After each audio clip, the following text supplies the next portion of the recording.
वैसे तो इस फेज से अक्सर 12 लाख एक्सपीरियंस हर साल ही गुजरते हैं, और उन सभी की जर्नी अपने आप में एक डिफरेंट स्टोरी होती है, जहाँ होता है सेक्रीफाइस, इमोशन, डेडिकेशन, एक टेस्ट में फेल होना और फिर दूसरे में फिर से खड़ा होना। उन्हीं 12 लाख एक्सपीरियंस से रहे मेरी भी जर्नी कुछ ऐसी रोलर कोस्टर राइड जैसी थी। इन रातों की परछाई में ओ नैनों की। तो मैं हूँ उत्तराखंड से, मोर प्रिसाइजली स्पीकिंग तो देवभूमि उत्तराखंड। सारी बातें तेरे साथ हैं, मैं शुरुआत से एक एवरेज किड था जो बस उतना ही पढ़ना चाहता था ताकि टॉप 3 में नाम आता रहे, और इससे टीचर की नज़रों में भी एक अच्छी इमेज बनी रहती थी। मैं आईटी शब्द पहली बार सुना था क्लास 9th में, जब हमारे साइंस टीचर ने क्लास से एक जनरल सवाल करते हुए पूछा कि किस किस को बाद में आईआईटी करना है। मुझे आज भी याद है कि क्लास में सिर्फ एक हैंड रेज हुआ था, और वो था मेरे दोस्त का। मैं बस उस वक्त इसी सोच में डूबा था कि आखिर ये शब्द होता क्या है। तभी सर की तरफ से सवाल आता है कि निखिल तुम भी तो करोगे शायद। अब सर से तो हाँ कर दिया था,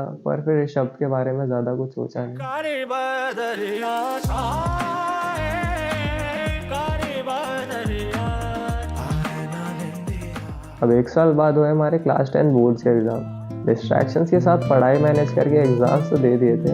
अब ऐसा नहीं है कि मैं पढ़ाई को लेके ज़्यादा सीरियस नहीं था, और इतना डेडिकेटेड भी नहीं था, क्योंकि थोड़ा पढ़ के भी अच्छे मार्क्स आ जाते थे, और मस्ती करना भी एक नेसेसिटी थी।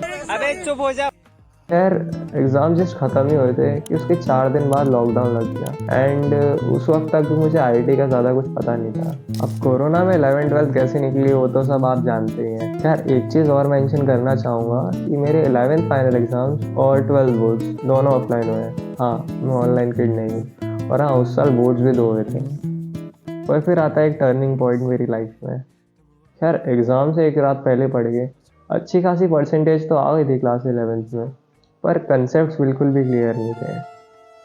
साल 2021 अक्टूबर का एक नॉर्मल सा दिन था, जब मुझे मेरी यूट्यूब फीड पर रिकमेंड होता है कोटा फैक्ट्री सीजन 1। और वैसे तो मुझे मूवीज़ और वेब सीरीज़ देखने का इतना कुछ खास शौक नहीं है, और उस वीडियो पे क्लिक करने का दिल से मन हुआ। सीरीज़ में इतना मन लगने लगा था कि एक सवाल खुद से भी हुआ कि ये आईआईटी आखिर चीज़ क्या है। मैं शुरुआत से एक ऐसा पर्सन था जो कभी कम के लिए सेटल नहीं करना चाहता था, को हर चीज़ में परफेक्शन चाहिए होता था।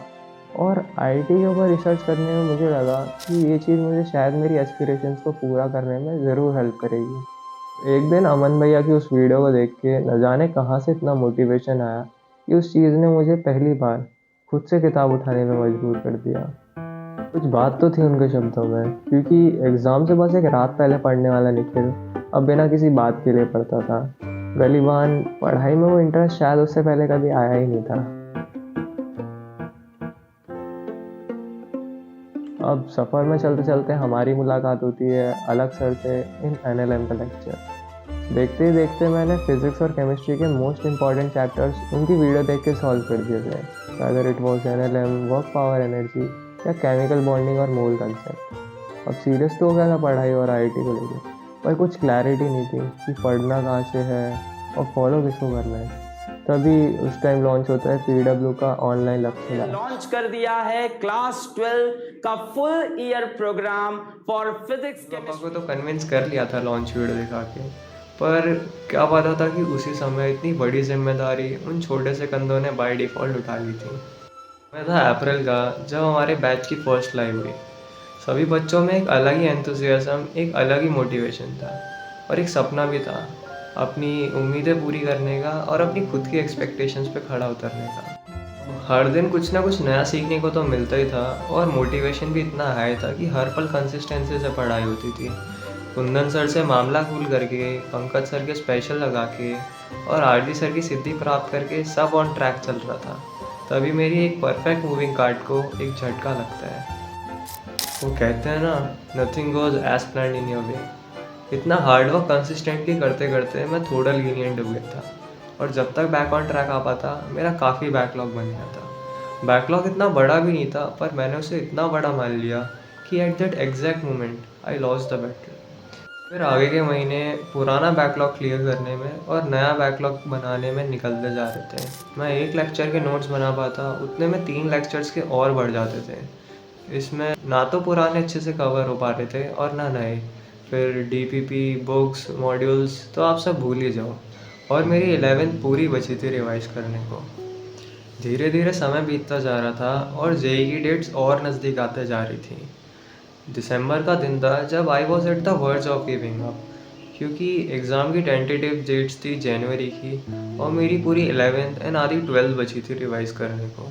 तभी पता चलता है कि एग्ज़ाम्स आर पोस्टपोन। ऐसा लग रहा था मानो एक आखिरी उम्मीद मिल गई हो। अब मेरे पास समय तो था, पर मुझे वो गलतियाँ फिर से नहीं दोहरानी थी। अभी मेरे पास थे पूरे 3 मंथ्स। लगने लगा था कि जे is possible now. I started with the same enthusiasm. Jan to April इस फेज में मैंने अपने स्ट्रॉन्ग पॉइंट्स पर तो फोकस करा ही, और अपने वीक पॉइंट्स में भी अच्छी ग्रिप कर ली थी। अप्रैल में हमारी फाइनल एग्ज़ाम डेट्स भी आ जाती है, पर किसी भी एग्ज़ाम को क्लियर करने के लिए वो मोटिवेशन, वो कॉन्फिडेंस जो कि शायद मुझ में उस वक्त होना चाहिए था, वो मिसिंग था, जिसकी वजह से सेल्फ डाउट आने लगे, जो कि मेरी पूरी प्रिपरेशन को ओवर शैडो करने लगे। भगवान आपको एक चांस देता है, 2 चांस देता है, लेकिन बार बार कोई नहीं देता। लेकिन हमारे साथ फिर से कुछ ऐसा होता है। ऐसा लग रहा था कि कोई मजाक कर रहा हो हमारे साथ। पिछले साल की तरह शायद ये साल भी पोस्टपोन करते करते निकल जाएगा, और कुछ भी क्लैरिटी नहीं थी हमें एग्ज़ाम्स को लेके। फिर एक बार और हम फाइनल रिवीजन की तरफ लग जाते हैं। एग्ज़ाम पोस्टपोन होने में एक बुराई भी होती है कि सेम सिलेबस बार बार रिवाइज करते करते without any clarity on exam, वो मोमेंटम, वो एंथुसियाज्म ब्रेक हो जाता है। जून 2022 समय आता है हमारी जेईई मेंस के एग्ज़ाम का।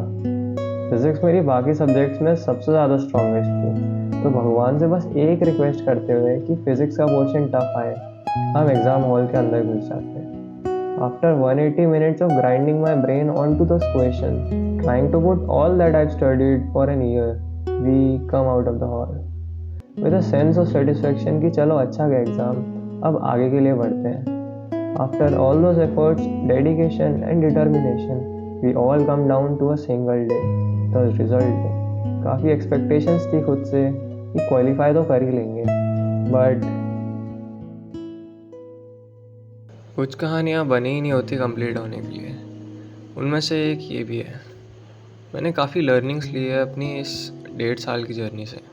काफ़ी जगह फेल भी हुआ, बट एक thing that I never compromised and that was my consistency. Even on a worst day मैं 6 आवर्स तो मिनिमम पढ़ता ही था, एक्सक्लूडिंग लेक्चर आवर्स।